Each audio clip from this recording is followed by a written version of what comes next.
Good morning everyone. आज मैं आप लोग को इंजीनियरिंग ड्राइंग में विमांकन तकनीकी के बारे में बतलाएंगे। ये विमांकन तकनीकी ड्राइंग के लिए बहुत ही महत्वपूर्ण चैप्टर है। इसके बिना हम किसी भी ड्राइंग को पूर्ण रूप से सही तरीक़ा से हम नहीं बना सकते हैं। तो सबसे पहले हम परिभाषा देखते हैं, विमांकन क्या है, विमांकन तकनीकी किसे कहते हैं। तो किसी इंजीनियरिंग ड्राइंग के विभिन्न माप दर्शाने की तकनीकी को विमांकन तकनीकी या डायमेंशन टेक्निक कहते हैं। विमांकन दर्शाने में विभिन्न ज्यामितीयों माध्यम का प्रयोग किया जाता है, जैसे एरोहेड, वेरियस लाइन और इंस्ट्रूमेंट। यानी विमांकन जब दर्शाएंगे तो एरोहेड रहेगा, डायमेंशन रहेगा, वेरियस लाइन रहेगा और इंस्ट्रूमेंट, ये सारे चीज़ मिला करके हम डायमेंशन को जो है वो दर्शा सकते हैं, बना सकते हैं। इसके बाद डायमेंशन के क्लासिफिकेशन, विमाओं का वर्गीकरण। इंजीनियरिंग ड्राइंग में विमाओं को विभिन्न कार्यों में विभिन्न विधियों से दर्शाया जाता है। इन समस्त कारकों को ध्यान में रखकर विमाओं का प्रदर्शन किया जाता है। यानी डायमेंशन का क्लासिफिकेशन जो है बहुत तरह से किया गया है, जो मुख्य इस तरह से है। तो डायमेंशन का जो हम लोग पहला देख रहे हैं, तो टाइप ऑफ डायमेंशन, यानी डायमेंशन का क्लासिफिकेशन कितना प्रकार से है। तो पहला साइज डायमेंशन, दूसरा लोकेशन डायमेंशन, तीसरा फंक्शनल डायमेंशन, चौथा नॉन फंक्शनल डायमेंशन और पांचवा एक्जुलरी डायमेंशन। इस तरह से पांचों डायमेंशन हमको जानकारी में रखना है। और इसके बाद साइज डायमेंशन, तो इंजीनियरिंग ड्राइंग में विमाएँ जैसे लंबाई, चौड़ाई, ऊंचाई, व्यास, मोटाई आदि का आकार को दर्शाने वाले विमांकन को आकार डायमेंशन कहते हैं। यानी साइज में आकार होता है, तो जो आकार का डायमेंशन दर्शाएगा उसको हम लोग साइज डायमेंशन बोलेंगे। लोकेशन डायमेंशन, तो वह विमाएँ जो इंजीनियरिंग ड्राइंग में सुराख, हॉल, गोलाकार, स्लॉट के केंद्र आदि की स्थिति को दर्शाने वाले विमांकन को स्थिति विमाएँ या लोकेशन विमाएँ कहते हैं। यानी इसमें कोई भी गोलाकार है, सुराख है या स्लॉट है, तो इस लोकेशन, इस जो है जगह को, स्थिति को बताएगा, उसको लोकेशन जो है डायमेंशन बोलेंगे। फंक्शनल डायमेंशन, तो ये फंक्शनल डायमेंशन जो हो गया, यानी इस प्रकार की विमांकन आवश्यक होती है जिनके बिना ड्राइंग अधूरी होती है तथा इसको दर्शाना आवश्यक होता है। फंक्शनल हमने कोई भी हम लोग जॉब जब बनाते हैं तो उसको बनाने के लिए, मैन्युफैक्चरिंग करने के लिए उसमें आवश्यक होता है, वो लिखेंगे तभी वो हमारा मैन्युफैक्चरिंग होगा। अगर नहीं लिखेंगे तो वो मैन्युफैक्चरिंग नहीं होगा, ड्राइंग अधूरी रहेगा। तो ऐसे डायमेंशन को फंक्शनल डायमेंशन बोलते हैं। अब इसके बाद हम लोग जो देख रहे हैं, अगला है नॉन फंक्शनल डायमेंशन। तो नॉन फंक्शनल डायमेंशन इस प्रकार की बीमा में वे होती है जिनकी कोई विशेष आवश्यकता नहीं होती है, अर्थात इनके बिना ड्राइंग में कोई विशेष त्रुटि पैदा नहीं होती है, तो इसको हमको नॉन फंक्शनल डायमेंशन बोलते हैं। यानी इसको समझाने के लिए हम 1-2 बार रिपीट करते हैं। इसको समझाने के लिए जो है लिखते हैं, अगर ये नहीं भी लिखते हैं तो हमारा ड्राइंग बन जाता है, ड्राइंग में कोई दिक्कत नहीं होता, तो उसको नॉन फंक्शनल डायमेंशन बोलते हैं। यानी ज़्यादा जिसको विशेष ज़रूरत नहीं हो। इसके बाद एक्जुलरी डायमेंशन, तो एक्जुलरी डायमेंशन जो हमारा हो गया, ये देखिए, तो इस प्रकार के विमांकन ड्राइंग को समझाने में सहायक होती है। इनका उद्देश्य केवल ड्राइंग को समझने में सहायता प्रदान करता है। यानी एक्जुलरी का मतलब सहायक होता है, यानी जो डायमेंशन ड्राइंग को अच्छी तरीक़ा से समझने में सहायक हो तो उसको हम लोग एक्जुलरी डायमेंशन बोलेंगे।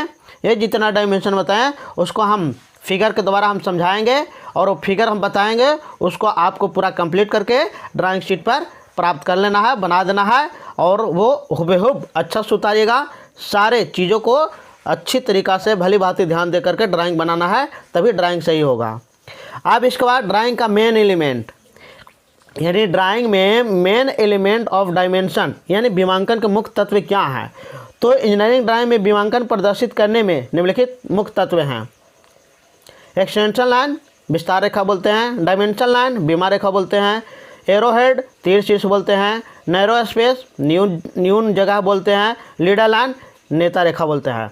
ये जो हमारा 5 गो हो गया मुख्य एलिमेंट डायमेंशन का, ये हमको दिमाग में रखना है, इसको अच्छे से समझना है, तभी हम ड्राइंग को पूर्ण रूप से सही तरीक़ा से बनाएंगे।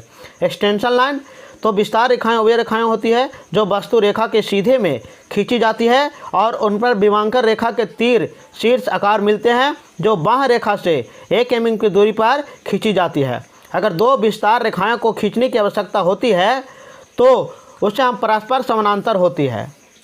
तो अब इस तरह से इसको हम देख रहे हैं, तो ये परस्पर जो है ये समानांतर होगी और विस्तार रेखा के संपर्क में आते हैं, इस रेखा को मध्य में नाप या व्यक्त किया जाता है। तो एक्सटेंशन रेखा हम देख लिए, एक्सटेंशन रेखा है एरोहेड रहेगा, एरोहेड से सटा हुआ रहेगा, इसको विस्तारवादी रेखा भी बोलते हैं। ये 1 mm की दूरी पर खींची जाती है। अगर दो विस्तार रेखा खींचने की आवश्यकता हो तो दोनों परस्पर समानांतर होती है। अब डायमेंशन लाइन, तो विमांकन रेखा वस्तु की रेखा को 6 से 8 mm दूर खींची जाती है और इसके दोनों सिरों पर तीर शीर्ष बने होते हैं जो विस्तार रेखा के संपर्क में आते हैं। इस रेखा के मध्य में माप अंकित किया जाता हो तो डायमेंशन लाइन के बीच में लगते हैं, दोनों तरफ एरोहेड रहता है और ये जो है इसके बीच में ही लिखना चाहिए वर्टिकल के रूप में डायमेंशन को। अब एरोहेड विमांकन रेखा के दोनों सिरों पर तीर के निशान के बने होते हैं। ये तीर शीर्ष विस्तार रेखा से मिलते हैं। बिना विस्तार रेखा तीर शीर्ष का प्रयोग नहीं किया जा सकता है। एरोहेड की लंबाई मोटाई के 3 गुना होता है। शीर्ष भरा हुआ या समद्विभुज त्रिभुज के भांति होता है, यानी एरोहेड की जो समानुपात है 3 अनुपात होगा, लंबाई 3 और चौड़ाई 1 के अनुपात में रहेगा। यह परीक्षा में पूछा जाता है कि एरोहेड का अनुपात क्या है, तो इसको हमको भी अच्छा से दिमाग में ख्याल रखना है और जानकारी प्राप्त करना है। अब इसके बाद हम लोग देखते हैं, तो इसके बाद नैरो हेड, तो नैरो हेड जब हम देखेंगे तब ये देख लेते हैं। तो अगर इंजीनियरिंग ड्राइंग में विमांकन प्रदर्शित करने के लिए जगह कम हो तो विमांकन को बाहरी जगह पर अंकित कर रखते हैं। अगर बाहर की जगह समुचित ना हो, बाहर की जगह समुचित नहीं हो तो शीर्ष रेखा का प्रयोग किए बिना भी माप लिख सकते हैं तथा तीर शीर्ष की जगह मोटा बिंदु प्रयोग किया जा सकता है। ये नैरो हेड है वैसा जगह जहाँ पे ये बहुत संकीर्ण जगह रहते हैं, जहाँ पे डायमेंशन नहीं लिख पाते हैं, जहाँ डायमेंशन बहुत कम रहती है, तो हम लोग क्या करते हैं कि ये दोनों एक्सटेंशन लाइन बना देते हैं, उसके बाहर दोनों बना देते हैं और दूरी को जो है वो अच्छे से समझने के हम लोग बाहर लिखते हैं। तो इस तरह से ये मोटा बिंदु का प्रयोग किया जाता है और उसको बाहर लिखा जाता है क्योंकि वो इतना कम स्पेस है कि उसमें हम डायमेंशन नहीं लिख सकते हैं। अब इसके बाद लीडर लाइन देख रहे हैं, तो किसी वस्तु को ड्राइंग के अंदर सुराख, झिरी, स्लॉट, डायमेंशन प्रदर्शित करने के लिए होता है।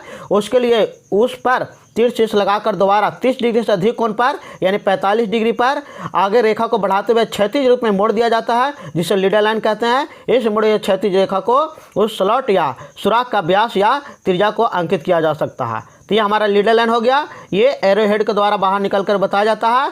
इसमें डायमेंशन वगैरह जो है वो लिखा जाता है, ये डायमीटर वगैरह लिखा जाता है। अब इसके बाद डायमेंशन लिखने के लिए हमको क्या क्या आवश्यक निर्देश होना चाहिए, तो डायमेंशन लिखेंगे तो general knowledge related of dimension यानी विमांकन से संबंधित आवश्यक जानकारी निम्न है। डायमेंशन लाइन पूर्ण रूप से सही व स्पष्ट व सुचारू रूप से दिखाई देना चाहिए। विमांकन रेखाएं परस्पर कहीं कटिंग क्रॉसिंग नहीं होनी चाहिए। पूर्ण ड्राइंग में एक ही विमांकन प्रणाली प्रयुक्त होनी चाहिए। एक्सटेंशन लाइन को आउटलाइन से लगभग 1 mm या 2 mm की दूरी पर होनी चाहिए। वस्तु में इकट्ठी 2 विमांकन हो तो छोटी विमांकन रेखा को पहले और बड़ी विमांकन रेखा को बाद में प्रदर्शित करना चाहिए। संभवतः ड्राइंग के अंदर वाले भाग में विमांकन प्रदर्शित नहीं करनी चाहिए। इसके बाद हम लोग देख रहे हैं, तो कभी कभी भी 2 तीर शीर्ष को परस्पर क्रॉस नहीं करना चाहिए। मानक साइज के संख्यात्मक तथा प्रणाली वर्णमाला का प्रयोग करना चाहिए। एरोहेड समुचित विधि से लंबाई व मोटाई क्रमशः 3:1 के अनुसार बनाकर विस्तार रेखा से मिलाना चाहिए। आवश्यकता अनुसार 2 विमांकन रेखा के मध्य न्यूनतम 6 mm का अंतराल होना चाहिए। एक ही विमांकन को बार बार नहीं लिखना चाहिए। ये जितना भी हम लोग बताएं general knowledge of related dimension, ये याद रखना है और इसको याद रख करके ही कोई भी डायमेंशन बनाना है, कोई भी फिगर बनाना है, तब सही होगा। इस तरह से पूरा डायमेंशन का जो है वो कंप्लीट हो गया, ये दिमाग में रखना है। और वीडियो अच्छा लगा तो लाइक, सब्सक्राइब, शेयर करें और सपोर्ट करें।